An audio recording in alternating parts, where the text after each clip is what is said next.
Hello foodies, welcome to Nivi's Garmi kitchen. ಎಲ್ಲರೂ ಹೇಗಿದ್ದೀರಾ? ಇವತ್ತಿನ ಸ್ಪೆಷಲ್ ನಾಟಿ ಕೋಳಿ ಸಾಂಬಾರು ಹೇಗೆ ಮಾಡೋದು ಅಂತ ನೋಡೋಣ. ಈ ನಾಟಿ ಕೋಳಿ ಸಾರಂತೂ ಮುದ್ದೆಗೆ, ರೈಸ್ಗೆ, ರೊಟ್ಟಿಗೆ, ಚಪಾತಿಗೆ ಎಲ್ಲದಕ್ಕೂ ಸೂಪರಾಗಿರುತ್ತೆ ಕಾಂಬಿನೇಷನ್. ಮತ್ತು ಮುದ್ದೆಗಂತೂ ತುಂಬ ಅಲ್ಟಿಮೇಟ್ ಅಂತಲೇ ಹೇಳ್ಬೋದು. ನಾನಿಲ್ಲಿ ಸುಮಾರು 1/4 kg ನಾಟಿ ಕೋಳಿ ತೊಗೊಂಡಿದ್ದೀನಿ. ಸಾಂಬಾರು ಮಾಡೋದಕ್ಕೆ ಬೇಕಾಗಿರೋ ಐಟಮ್ಸು: ಧನಿಯಾ ಪುಡಿ, ಖಾರದ ಪುಡಿ, ಉಪ್ಪು, ಅರಿಶಿನ, ಗರಂ ಮಸಾಲ ಮತ್ತು ಸ್ವಲ್ಪ ಗಸಗಸೆ, ಈರುಳ್ಳಿನ ಈ ಥರ ಕಟ್ ಮಾಡಿ ಇಟ್ಕೊಂಡಿದ್ದೀನಿ. ಮತ್ತು ಬೆಳ್ಳುಳ್ಳಿ ಸಿಪ್ಪೆ ಪೂರ್ತಿಯಾಗಿ ತೆಗೆಯೋದಿಲ್ಲ ನಾನು, ಯಾಕಂದರೆ ಸಿಗೋದೇ ಟೇಸ್ಟ್ ಅದರಲ್ಲಿ. ಸೊ ಯಾವುದೇ ನಾನ್ ವೆಜ್ ಮಾಡಿದ್ರೆ ಬೆಳ್ಳುಳ್ಳಿ ಸಿಪ್ಪೆನ ಪೂರ್ತಿಯಾಗಿ ಬಿಡ್ಸೋಕ್ಕೆ ಹೋಗಬೇಡಿ.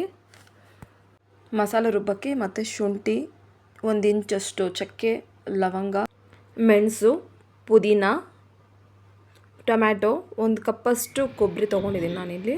ಈಗ ಒಂದು ಬಾಣಲಿಯಲ್ಲಿ ಒಂದು ಸ್ವಲ್ಪ ಎಣ್ಣೆ ಹಾಕ್ಕೊತಾ ಇದ್ದೀನಿ. ಸ್ವಲ್ಪ ಎಣ್ಣೆ ಜಾಸ್ತಿನೇ ಇರಲಿ, ನಾಟಿ ಕೋಳಿಗೆ ಚೆನ್ನಾಗಿರುತ್ತೆ.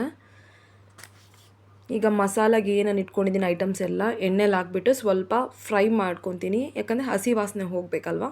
ಸೊ ಅದಕ್ಕೋಸ್ಕರ ಆಯಿಲಲ್ಲಿ ಹಾಕ್ತಾಯಿದ್ದೀನಿ ನಾನೆಲ್ಲ.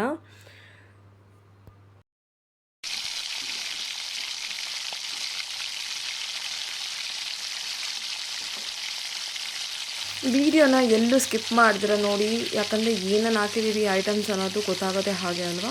ಸೊ ಸ್ಕಿಪ್ ಮಾಡಿ ನೋಡಿದ್ರೆ ನಿಮಗೂ ಏನು ಅರ್ಥ ಆಗೋಲ್ಲ. ಸೊ ಪ್ಲೀಸ್ ಲೆಂತಿ ವಿಡಿಯೋ ಇದನ್ನು ಎಲ್ಲೂ ಸ್ಕಿಪ್ ಮಾಡಿದ್ರೆ ನೋಡಿ. ಹಸಿ ವಾಸನೆ ಹೋಗ್ತಿದ್ದಂಗೆ ನಾನು ಸ್ವಲ್ಪ ಪುದೀನ, ಗಸಗಸೆ ಇದನ್ನೆಲ್ಲ ಹಾಕಿ ಚೆನ್ನಾಗಿ ಫ್ರೈ ಮಾಡ್ಕೊತಾ ಇದ್ದೀನಿ. ಇದ್ರ ಜೊತೆನೇ ಟೊಮ್ಯಾಟೊನ ಕೂಡ ಇದ್ರ ಜೊತೆಗೆ ಹಾಕ್ಕೊಂಡು ಫ್ರೈ ಮಾಡ್ಕೊತೀನಿ.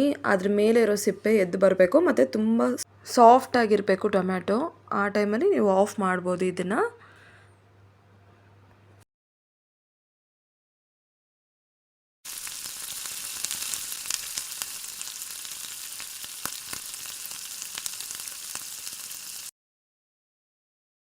ಸ್ಟವ್ ಆಫ್ ಮಾಡಿ ಇದಕ್ಕೆ ಗರಂ ಮಸಾಲ, ಧನಿಯಾ ಪೌಡರ್ ಆಯಿಲಲ್ಲೇ ಮಿಕ್ಸ್ ಮಾಡ್ಕೋಬೇಕು. ಆಗ ಇನ್ನೂ ಒಳ್ಳೆ ಟೇಸ್ಟ್ ಕೊಡುತ್ತೆ ಇದು ಆಯಿಲಲ್ಲಿ ಮಿಕ್ಸ್ ಆದಮೇಲೆ.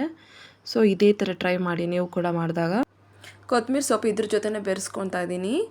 ಈಗ ಒಂದು ಜಾರ್ ತೊಗೊಂಡು ಅದಕ್ಕೆ 1 ಕಪ್ ಅಷ್ಟು ಕೊಬ್ಬರಿ ಮತ್ತು ಮಸಾಲ ಐಟಮ್ಸ್ ಏನೇನು ಫ್ರೈ ಮಾಡಿಟ್ಟಿದ್ವಿ ಅದನ್ನೆಲ್ಲ ಈಗ ಗ್ರೈಂಡ್ ಮಾಡ್ಕೋಬೇಕು. ಸೊ ಎಲ್ಲ ಮಿಕ್ಸಿ ಜಾರ್ಗೆ ಹಾಕ್ಕೊತಾ ಇದ್ದೀನಿ ನಾನು.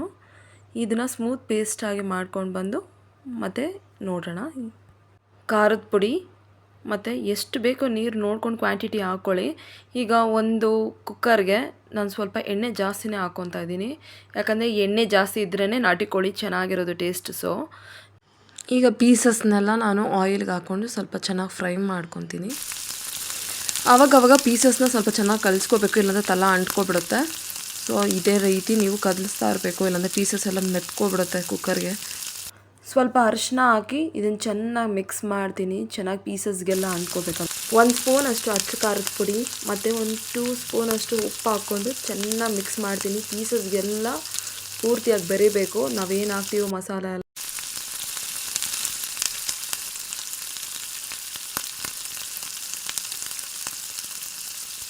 ಮಸಾಲ ಗ್ರೈಂಡ್ ಮಾಡಿರೋದನ್ನು ಚಿಕನ್ಗೆ ಹಾಕಿ ಚೆನ್ನಾಗಿ ಮಿಕ್ಸ್ ಮಾಡ್ಕೊತೀನಿ. ಅಟ್ಲೀಸ್ಟ್ ಒಂದು 3 ಇಂದ 4 ನಿಮಿಷ ಆದರೂ ಮಸಾಲ ಚಿಕನ್ ಜೊತೆ ಬೆರಿಲೇಬೇಕು, ಆವಾಗ ಪೀಸಸ್ಗೆಲ್ಲ ಅಂಟ್ಕೊಳ್ಳೋದು. ಮತ್ತು ನೀರನ್ನ ನೋಡಿಕೊಂಡು ಕನ್ಸಿಸ್ಟೆನ್ಸಿ ಹಾಕ್ಕೊಳ್ಳಿ. ನಾನಿಲ್ಲಿ 1 ಲೀಟರಷ್ಟು ನೀರನ್ನ ಬೆರೆಸ್ಕೊತೀನಿ. ಸ್ವಲ್ಪ ಇದು ಕುದಿದ ಮೇಲೆ